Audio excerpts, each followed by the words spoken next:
Abracadabra. Pourquoi les occultistes utilisent ça? Alors le problème c'est que vous êtes choqués. Pourquoi le prophète Joël, c'est la preuve? Qu'est-ce qu'on vous avait dit?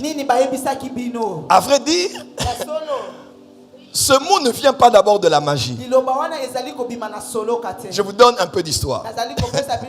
Je vous ai dit, la maîtrise de la spiritualité est déterminée par la maîtrise des 3 réservoirs d'énergie. Les pensées, les paroles et la sexualité. Parce que Dieu a placé de l'énergie spirituelle dans ces 3 sources d'énergie. Et aujourd'hui, je continue sur les paroles. Jésus a dit dans Jean chapitre 6, verset 63.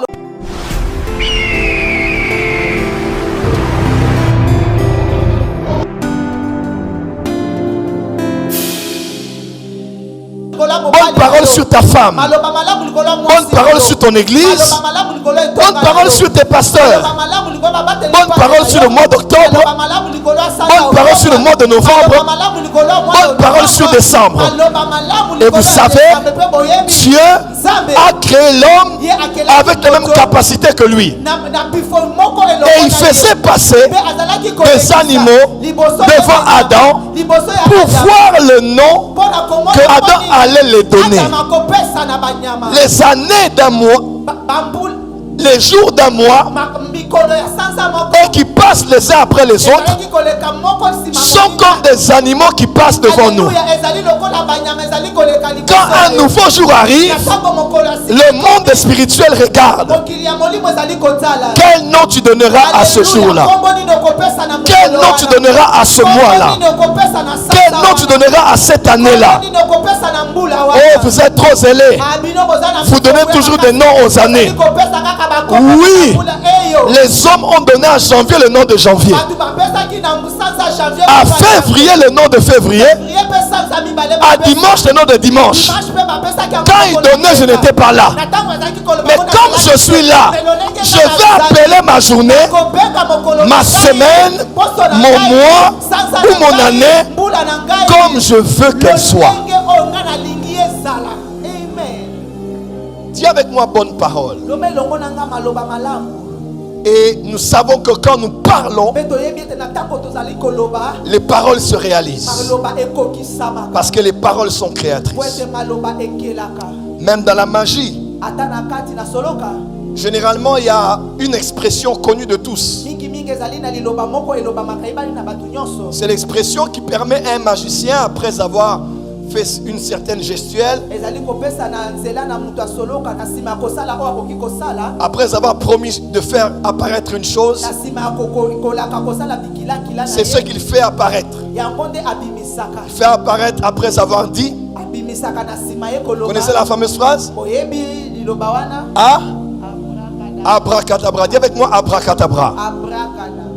Ah non, non, dis abracadabra. Voilà, regarde ton voisin du voisin. Abracadabra. Change de voisin. Il y a ton voisin à l'église. Aujourd'hui, je déclare abracadabra. Alors le problème c'est que vous êtes choqués. Pourquoi le prophète Joël, c'est la preuve? Qu'est-ce qu'on vous avait dit? À vrai dire, ce mot ne vient pas d'abord de la magie. Je vous donne un peu d'histoire. Au Moyen-Orient, il y a cette phrase qui revient de différentes manières. En araméen, on dit Adadakedabra, qui veut dire que la chose soit détruite. Ou aussi Evrakedabra, veut dire je créerai par mes paroles. Je créerai par mes paroles. Ou même de l'hébreu qui veut dire abracadabra, qui veut dire la bénédiction a parlé.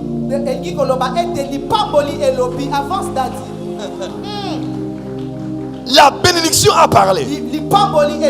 Bon, imaginez-vous qu'à la fin de la prière, je lève ma main droite et je vous bénis.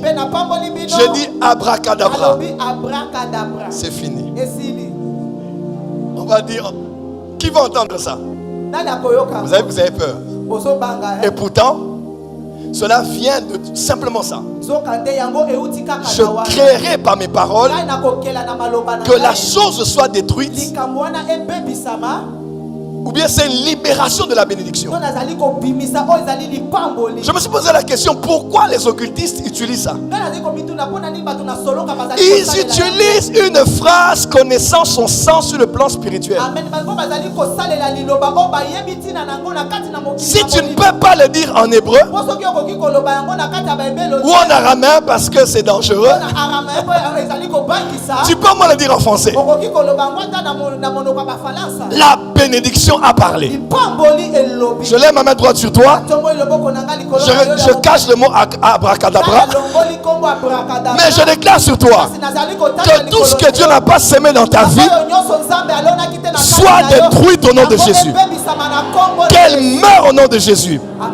Qu'elle soit anéantie au nom de Jésus. Et que la bénédiction de ta vie, je vous ai dit, la maîtrise de la spiritualité est déterminée par la maîtrise des 3 réservoirs d'énergie. Les pensées, les paroles et la sexualité. Parce que Dieu a placé de l'énergie spirituelle dans ces 3 sources d'énergie. Et aujourd'hui, je continue sur les paroles. Jésus a dit dans Jean chapitre 6 verset 63, les paroles que je vous dis sont esprit et vie. Les paroles que je vous dis sont esprit et vie. Dis avec moi, mes paroles sont esprit et vie. Tes paroles peuvent donner la vie, mais aussi tes paroles peuvent donner la mort. Laisse-moi te dire, j'ai une phrase à te libérer aujourd'hui.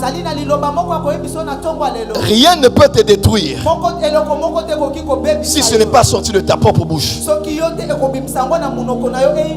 Rien ne peut te détruire, sinon ce qui est sorti de ta propre bouche.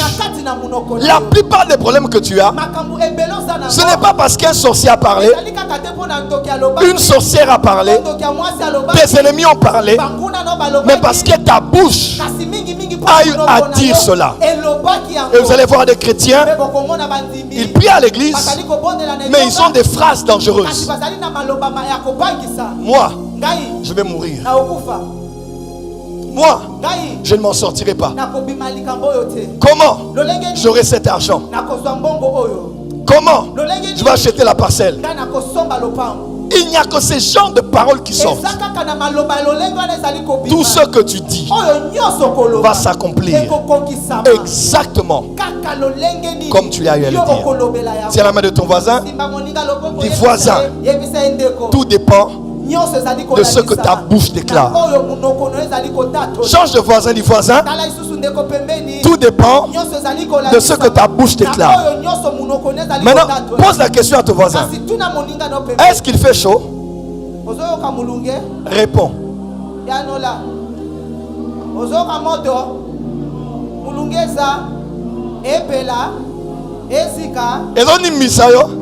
Ça t'effraie? Ça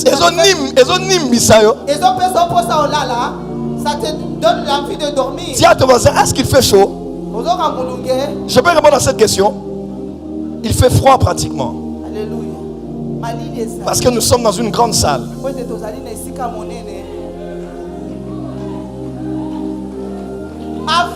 12 000 places assises. 12 000 places avance. Amen. Climatisées de partout. À la fin, tu risques d'attraper un rhume. Pourquoi? Je ne dis pas ce que je sens. Je ne dis pas ce que je vois. Je ne dis pas ce que je ressens. Mais je dis ce que je veux. Et je dis ce que je vois dans le monde spirituel. Do you believe this miracle? Supernatural dunamis power. Are you hearing me? Receive it.